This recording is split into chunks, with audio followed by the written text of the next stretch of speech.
could bleed to death in a matter of minutes. The mainstream doctors said the removal of the spleen, that's the standard procedure. My dad definitely thought the doctors know what's best. I could tell by his face something was wrong. I got so sick to my stomach. I do believe that he would have died. How do I say, don't listen to the doctors? That seems crazy. I said, you know what? I'm going to be a widow, and I'm not ready for that.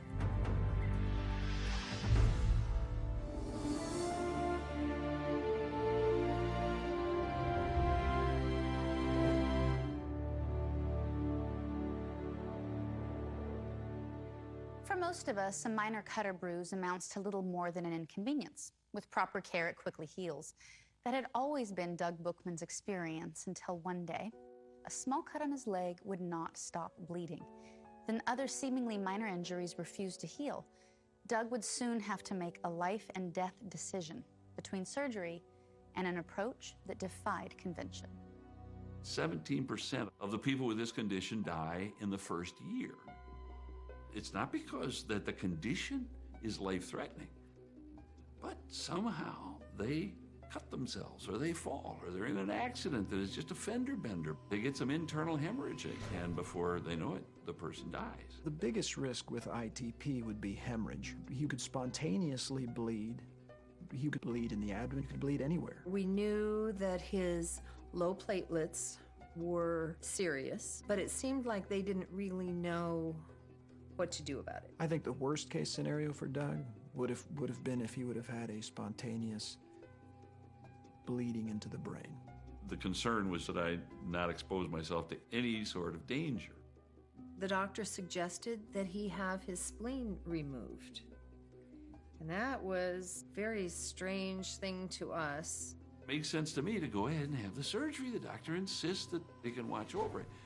And my wife became more and more convinced that it would not be wise to do it. The kids felt like they were going to lose their father. I felt like I was going to lose my husband. You know, you had the doctor saying how really serious this is. When the hematologist had decided that he wanted us to do the surgery, have the spleen removed, he assigned us a surgeon there in the hospital. And the surgeon was quite reluctant to do the surgery given the low platelet count and the inability to clot blood. We were all taking sides. It was dad versus mom. Born in Rockford, Illinois, Doug was the middle of 5 children. His family was active in the local church, where Doug's passion for his faith grew. When I was growing up, if there was something going on at church, the Bookmans were there. I made my way to a small, fine Bible college in Minnesota and completed the Master of Divinity. And in the course of that, met my wife. Doug was very funny, comedian, and I thought, this is a good catch. We started dating, and were married after about 9 months of dating. Doug's love of learning continued to grow, and his vocational goals were also taking shape. He loved school. He was just really loving everything that he was doing, and everything that he was learning was so exciting to him. Throughout his life, Doug had always enjoyed excellent health, enabling him to maintain a full, almost hectic schedule, immersing himself in his work and faith. My dad had always been healthy. He's never had a problem. In fact, he never really understood sickness. I mean, if you're sick, he's like, get up and take a walk. I'll go with you. You'll feel better. I mean, he doesn't really understand being sick. He's been hurt before, like hurt his knees and things, but he's never been actually physically sick. He's always played basketball and tennis and been very active and always felt good. He does not take any medication, never has, and to be in your mid-60s and not have to take anything is pretty good. All of my life, my mother has drilled into us, your body can take care of itself. Just give it some time, your body will fix itself. After many years in California, the Bookmans wanted to reduce their cost of living and pace of life. So they decided to move to Westfield, Indiana. We had settled in, and there came a day when I was working in the garage, and I had bumped my leg. Somehow, I don't remember doing it. There was a little tiny scratch about halfway down my shin on the front. And Erica came out, and my daughter, and we were talking about something, and she just noticed my leg, and she said, "Dad, what's going on? You got blood all over your leg. I ran out to the garage, looked at Doug's leg, which just had blood dripping down it. I mean, he looked terrible. I honestly didn't even feel any of it. I didn't realize it was there until she pointed it out. I convinced him to come inside and we'd clean it up and try to figure out what's going on, and it was just a little tiny scratch. And there were little dots all over his legs from about the knee down to where his socks would be. And we didn't know what that was. We just commented how strange that looked. His complexion looked like completely different than it had ever looked before. So I was like, that's weird. In the next couple of days, in the morning, there'd be a really strange amount of blood, and I would wake up with it caked in my mouth. His pillow was full of blood, and I mean full. The entire pillowcase was drenched in blood. Doug Bookman initially hadn't noticed a minor cut on his leg, but he was puzzled when the small wound would not stop bleeding. When Doug woke up the next morning, his pillow was soaked with blood. It appeared his gums had bled throughout the night. I didn't panic, but I said, this is really serious and we need to do something. So we called the doctor and he went in for a blood test. I just described to him those two symptoms, and he immediately said, well, Doug, you're not clotting blood. You better come in and let's figure out what it is. And it happened to be our anniversary in 2007. And that's why the kids were there and so on. We had arranged to all go out to dinner. They had taken our orders and we were waiting for it to come. And I got a call from the doctor. And he said, Doug, I got the report back on the blood and I want you to get up from the table and go to the hospital. And he said, don't drive. I don't want you to drive. I just want you to go to the hospital and they'll be ready to receive you. And Doug said, okay, I'm teaching a class tonight. I'm at dinner with my family. And after that, I'll go to the hospital. He got a little upset with me. And he said, Doug, you're not understanding me. You need to get to the hospital right now. And I could tell by his face something was wrong. I got so sick to my stomach.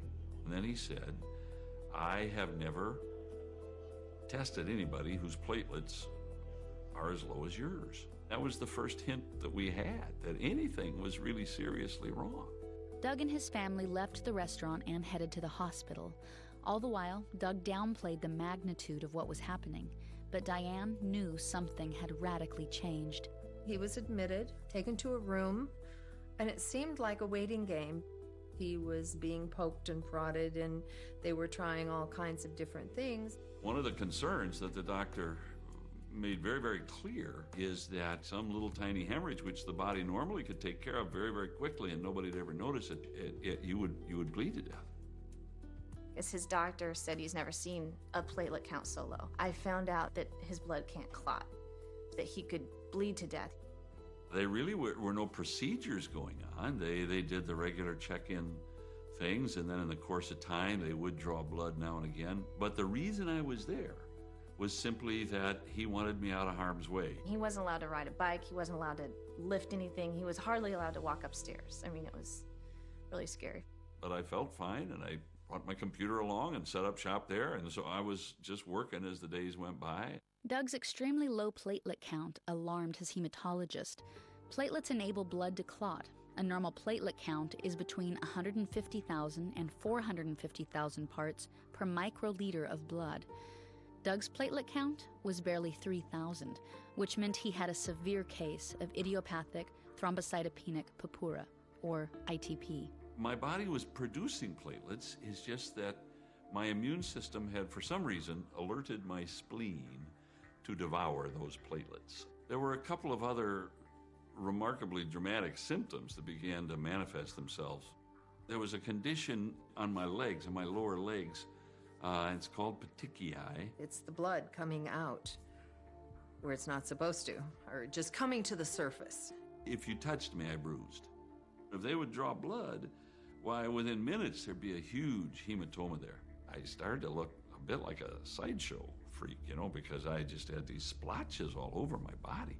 Doug's hematologist immediately put him on the powerful steroid prednisone in an effort to raise his platelet levels. My mother, bless her heart, she was quick to remind the doctor that he was dealing with a man who'd never had any sorts of drugs in his body. And that she really returned to that discussion as often as she could. The doctor just tried to convince us that this is the treatment for ITP and this is the way to go. That was their first plan of attack. Every impulse in my psyche was to just say, well, the doctor knows what he's doing, clearly. And this is not only a protocol, but the protocol for this sort of condition. And they talked a lot about how it was oftentimes very, very successful. They fully expected that this could be righted just very, very quickly and the body would return to normal, everything would be okay. We were warned that there would be side effects, and there was a whole several pages of possible side effects that we had to sign off and acknowledge, and indeed, I did suffer from a number of them. It did nasty things to Doug, and he is a very sweet, gentle person most of the time, but what frightened me the most was when we would go somewhere and he was driving. He wanted to go fast. Speed is what he wanted when he was on the prednisone. The other side effects that he had from the prednisone were weakness in his legs. It seemed like it was hard to get up and down out of a chair. My whole life I've made my living with my voice, and my voice began to falter. I couldn't project. There was an uneasiness. There was just a troubledness about my spirit that was clearly a function of the medicine. But perhaps the most dramatic side effect for me was that it kept me kind of wired. It was not even his personality. He was just a different person. The adverse side effects continued, but Doug's platelet count slowly began to rise. The prednisone appeared to be working. We were all feeling, well, I think it's going the right direction. Now, it only got up to about 17,000, which is seriously low for anybody else. But I was assured this is a silver bullet. This is what we do. This prednisone works. And then the bottom dropped out. Doug's platelet count dropped well below 10,000. He was once again in danger of bleeding to death. Once the bottom fell out again, then they said, well, we're going to have to go the next step. And that meant to remove the spleen. Was in a dilemma. He had a severe case of ITP, a disorder that kept his blood from clotting. He was taking the drug prednisone to raise his platelet levels, but it wasn't working. Meanwhile, his hematologist urged Doug to have his spleen removed, but operating on him with his platelet count so low could put Doug at risk of bleeding to death post-op. I don't remember the exact explanation for the spleen removal other than that it seems to work. It's standard operating procedure. When we began to discuss the wisdom of having surgery and actually removing the spleen, my impulse was, well, if that's what we have to do, that's what we have to do. I wouldn't have exactly thought that Doug would be so willing to just put himself in someone else's hands. And at this point, my wife began to do some pretty careful and thorough research. We went on a quest. She was very adamant about it, wanted to get his blood tests sent out to all different, and she was sending them to anyone she knew who was in a medical field. We called a friend in California, and she said, oh, whatever you do, don't have that spleen removed. Send me his lab reports, which we did. She passed them on to a research doctor at UCLA who was a good friend of hers. He looked at those test results and said what this splenectomy would do would be to buy Doug about 2 months. And then whatever is attacking his spleen would turn around and attack his liver. Do not let him have surgery. We can fix it.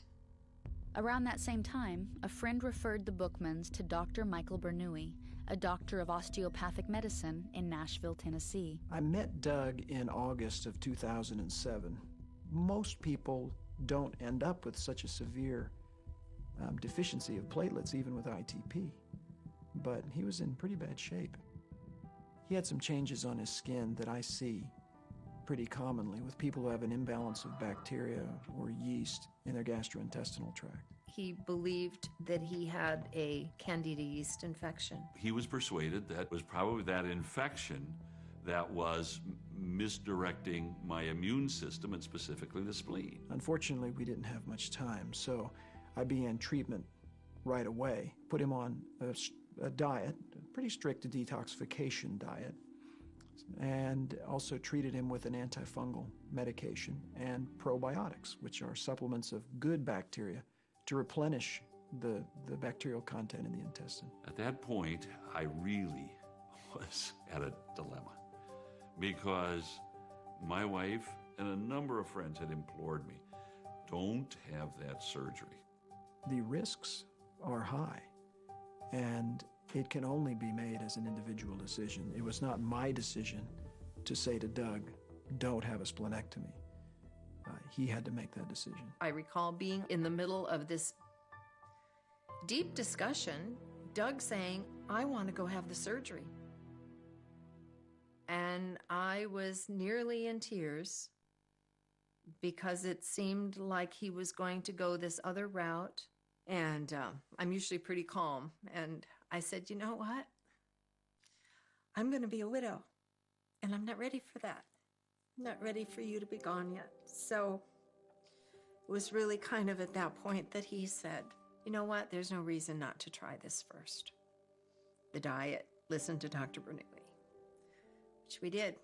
We went out to Whole Foods and bought everything and stuck to it exactly. And he said, yeah, I'll try it, and I'll be careful. And if nothing happens, then we'll have to go figure out something else.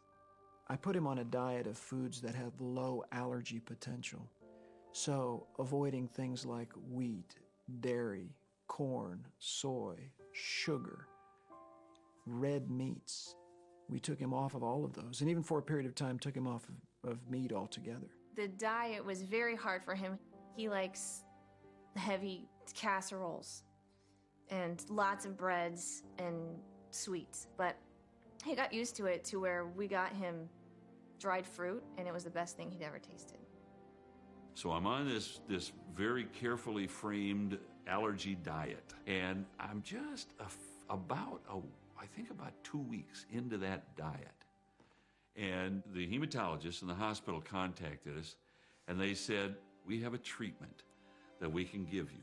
If we give you this IV drip, that it will very possibly spike the platelets to an acceptable level, and when it happens, we have to get you in and have the surgery right now, because it'll only be temporary, and we can't do it twice.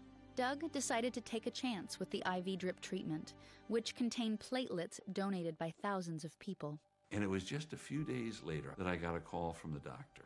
He said, Doug, this is working, and so you have got to get in here and have that surgery. You've got to do it. You've got to do it now. And at that point, the hematologist said something that I'll be eternally grateful for. He said, Doug, you got to come in and get it done.